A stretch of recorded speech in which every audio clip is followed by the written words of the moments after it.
tidak ada apa-apanya, aman dan baguslah. Tidak ada penyakit-penyakit, dan sebelumnya kami khawatir ada bilang penyakit ini, ternyata apa pun tidak ada. Yang suntik hari ini Pak Ustadz, dai khusus Salam ya? Ya, dari khusus Salam.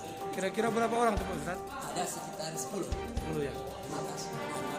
15. 15 yang dilaksanakan suntik itu semua Pak Ustadz? Ada beberapa orang juga yang tidak, kan mungkin ada penyakit asam urat yang tinggi dan penyakit gula yang tinggi.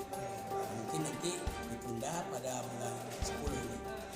Oh, sedikit lagi Pak Ustadz, untuk himbauan kepada masyarakat Pak Ustadz, tolong Pak Ustadz, sementara ini kan selama ini dibilang suntik vaksin ini haram lah, apalah, setelah suntik lumpuh lah, apa segala macam, bisa dikasih himbau sedikit Pak Ustadz? Jadi himbau kepada seluruh masyarakat yang ada di Salam ini, jangan khawatir bahwasanya vaksin ini adalah tidak memberikan efek yang sangat berat dan tidak ada efek sampingannya setelah kami rasakan.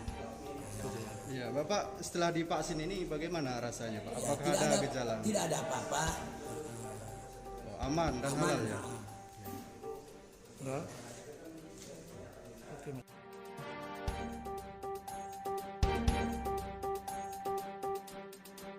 Di Provinsi Aceh telah divaksin